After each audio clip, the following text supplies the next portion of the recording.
각 분야 전문가와 만나보는 시간 데일리 건강입니다. 오늘은요, 송영열 운동처방사 모셨습니다. 안녕하세요. 네, 안녕하세요. 운동처방사 송영열입니다. 네. 자, 사실 근골격계 질환의 경우에는 치료하고 예방하는데 여러 가지 방법이 있는데요.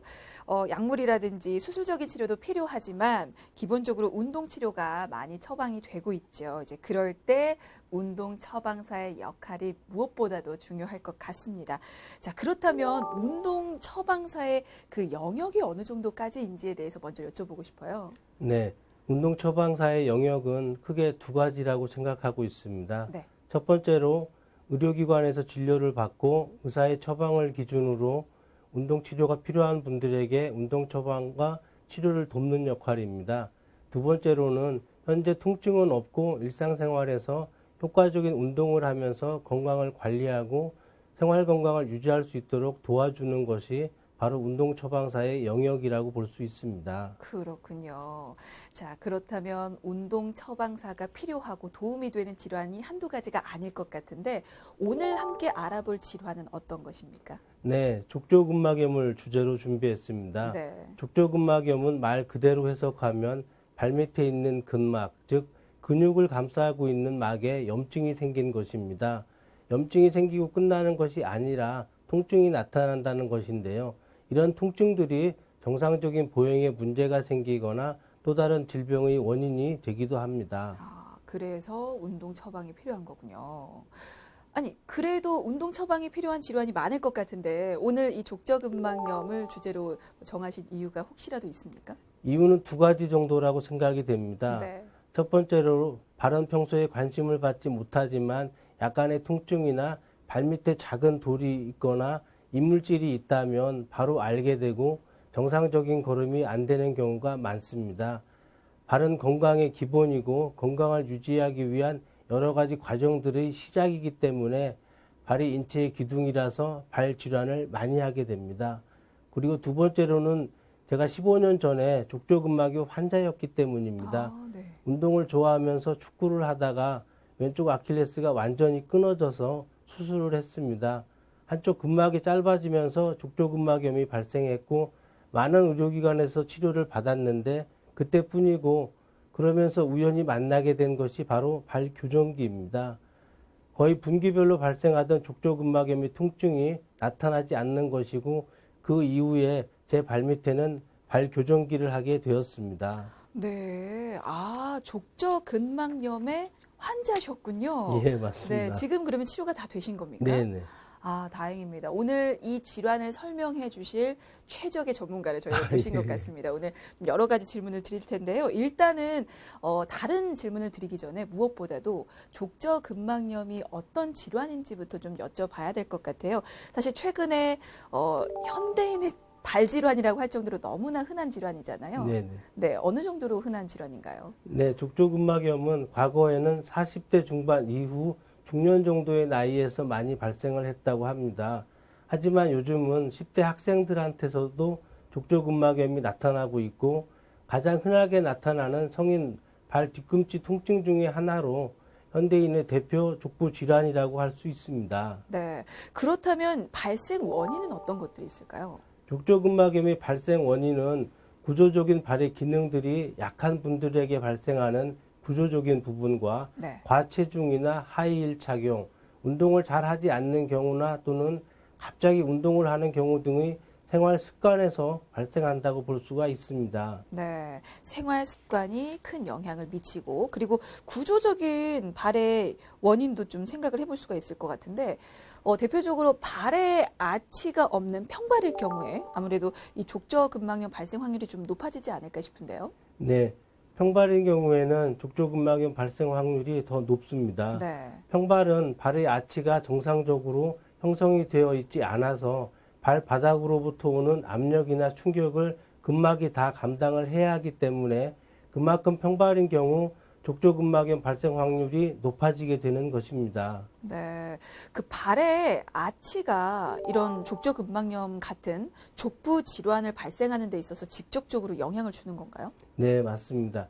발의 아치가 정상적으로 가지고 있게 된다면 아치와 근막을 통해서 발바닥에 가해지는 충격이나 압력 등을 분산시킬 수가 있습니다. 네. 그렇게 되면 근막의 부담을 덜어주고 완화시켜 줄 수 있어서 족저근막염 발생 확률이 적어지는 경우 등을 기대할 수가 있습니다.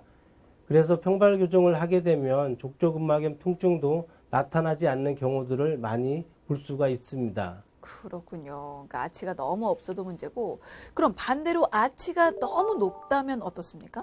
아치가 높은 발은 요족이라고 합니다. 네. 요족도 족저근막염이 많이 발생하고 있는 발 중에 하나입니다. 네, 알겠습니다. 자, 이렇게 발 자체에 구조적인 문제가 또 원인이 될 수도 있습니다. 그리고 또 하나, 족저근막염이 생활 습관의 원인으로 또 발생할 수 있다고도 말씀을 하셨는데, 그 생활 습관이라는 게 대표적으로 신발과도 연관이 좀 깊겠죠? 예, 맞습니다. 족저근막염은 남성보다 여성에게 발생할 수 있는 비율이 2배 정도 높다고 하고 있습니다. 네. 여성에게 많이 발생하는 원인 중 하나가 바로 하이힐이라고 볼 수 있습니다. 하이힐은 발바닥의 근막이 정상적으로 있을 수 없도록 하기 때문에 염증이 생길 수 있는 확률이 그만큼 더 크고 신발도 밀접하게 관련이 있는 것입니다. 네.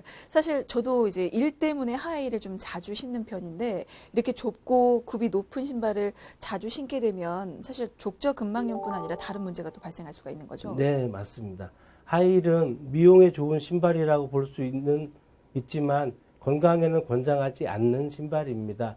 하이힐은 하이힐의 구조상 굳은 살이나 무지외반증 등을 유발하는 원인이 되기도 합니다. 아, 무지외반증을 뭐 치료하거나 교정할 때도 운동 처방사가 나서는 편입니까? 무지외반증 치료와 교정에 있어서도 운동 처방사가 활동을 하고 있습니다. 무지외반증의 원인 분석을 해보면 보행에 문제가 있는 경우에는 무지외반증 수술을 해도 재발을 하게 됩니다. 즉 정상적인 보행이 아니라 엄지발가락에 과도한 압력이 발생하게 되어서 나타나는 무지외반증의 경우에는 정상적인 보행을 할 수 있도록 교정기 요법과 보행요법으로 교정을 하게 되는 것입니다. 그렇군요. 아, 이거 무지외반증을 또 주제로 따로 모셔야겠네요. 알겠습니다. 자, 이렇게 생활 습관에 있어서도 신발이 또 영향을 주는 거고요. 또 평소에 운동을 안 하던 사람이 갑자기 과하게 운동을 해서 상처나 염증이 났을 때 그런 사람들도 또 족저근막염 발생 확률이 높아지지 않을까 싶은데 어떤가요? 네, 맞습니다. 발은 한번 상처를 입어서 염증이 발생하게 되면 재발이 많이 되고 있습니다. 상처가 아물 동안 걷지 않고 가만히 있을 수가 없기 때문에 족저근막염이 생길 수도 있는 것입니다. 그렇군요. 근데 궁금한 게 족저근막염을 두고 그 운동 처방을 받는 이유가 혹시 통증을 줄여주기 위함인가요? 족저근막염 환자에게 하는 운동 처방은 통증을 줄여주기 위함보다는 네. 이완시켜주고 강화시켜주는 것이라고 볼 수가 있습니다.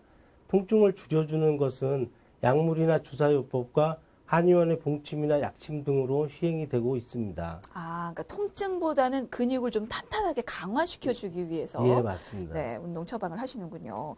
그럼 실제로 족저근막염 환자에게 이렇게 운동 처방을 하는 경우가 얼마나 많을까요? 네, 아주 많습니다. 그리고 더 많아지고 있습니다. 네. 연령층도 어린이부터 성인까지 많이 나타나고 있고 고령화 이후에 노인분들도 발통증으로 많이 운동 처방을 받고 있습니다. 족저근막염이나 발통증 등을 경험하신 분들은 발의 중요성과 통증의 원인을 이해하고 있어서 운동 처방을 받거나 발 관리에 관심을 가지게 됩니다. 네. 근데 아무래도 직접 환자셨기 때문에 이걸 또 아시지 않을까 싶은데 우리가 유독 피곤한 날이라든지 아니면 오래 걸은 날은 이게 발 쪽 통증을 좀 느끼게 되잖아요. 이제 그렇게 단순히 생기는 발 통증과 족저근막염으로 인해서 생기는 발 통증은 어떻게 구분을 할 수가 있을까요? 네.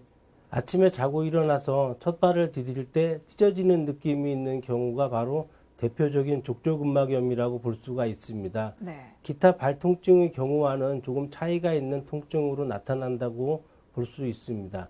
기타 발통증들은 대부분 조금 걷게 되면 나타나는 경우가 많고 사람들에 따라 오후에 통증들이 나타나는 경우가 많이 있습니다. 네. 자, 그러면 족저근막염 환자에게는 어떤 운동 처방이 내려집니까? 족저근막염 환자에게는 족저근막염 교정과 강화를 위한 운동 처방으로 아킬레스건을 효과적으로 늘려주는 스트레칭 방법을 많이 하게 됩니다. 네. 벽을 이용해서 하는 스트레칭이 있고 계단을 이용하거나 스스로 서 있으면서 할 수 있는 스트레칭 운동 방법이 있습니다. 평상시에 틈날 때마다 스트레칭을 해주며 좌우 번갈아 교대하면서 해주는 것이 중요합니다. 그러니까 스트레칭이 기본이군요. 네네. 네. 그리고 스트레칭 외에 더 처방이 이루어지기도 하나요? 발 교정기를 이용하여 뒤꿈치나 발의 근막에 가해지는 충격을 완화해주고 쿠션 역할을 할 수 있도록 해주는 것도 하나의 좋은 방법이라고 볼 수가 있습니다. 발 교정기를 한 후 운동을 한다면 더 효과가 있는 가장 좋은 방법 중에 하나입니다. 특히 아침에 자고 일어났을 때나 오랫동안 앉아 있다가 걷기 시작하기 전에 미리 스트레칭 운동을 해주면 효과가 더 좋습니다. 근데 궁금한 게 지금 스트레칭도 있고 보조기도 있다고 하셨는데 이 보조기가 지금 교정기를 말씀을 하시는 거죠? 네, 맞습니다. 네. 이게 물리 치료를 받듯이 뭐 정기적으로 일주일에 한 번이라도 병원을 찾아가서 운동 처방사에게 받는 건가요? 아니면 뭐 방법을 알려주시면 집에서도 매일매일 꾸준히 알아서 하는 겁니까? 병원에 오시게 되면 저희가 그 방법에 대한 걸 설명을 드리고 직접 시행하실 수 있게끔 해드리고 있고요. 네. 그리고 집에서도 하실 수 있는 방법에 대한 것도 같이 안내를 하고 있습니다. 그렇군요. 그리고 또 하나 궁금한 게 족저근막염이 찾아왔을 때 교정기를 차서 직접 네네. 효과를 보셨다고 네, 하셨잖아요. 맞습니다. 그러면 교정기는 이게 어떤 구조로 이루어졌고 어떤 효과를 이뤄내는지도 좀 궁금하거든요. 네, 발 교정기는 포스트와 쉘, 커버로 구성이 되어 있습니다. 포스트는 뒤꿈치 부분이고 쉘은 아치 서포트를 해주는 부분입니다.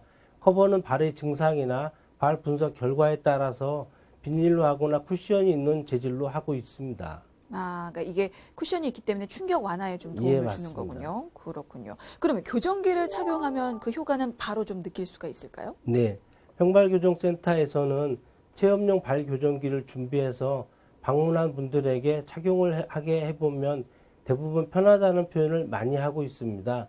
대략 2주 정도면 통증 완화와 함께 몸이 바뀌는 느낌을 가질 수가 있습니다. 그렇군요. 근데 사실 발 자체가 사용을 안 할 수가 없는 네, 부위이기 그렇죠. 때문에 치료 중이라든지 아니면 치료하고 나서조차도 좀 주의할 점이 있을 것 같은데요. 어떤 사항들이 있을까요? 네, 요즘 추운 겨울이 지나서 나들이나 운동이 많아지는 봄에 갑자기 운동을 하거나 바닥이 딱딱한 곳에서 발바닥에 충격을 줄 수 있는 운동들은 사전에 스트레칭을 하는 것이 좋습니다. 네. 신발도 하이힐이나 굽이 높은 신발 등은 너무 장기간 착용하는 것은 좋지가 않습니다.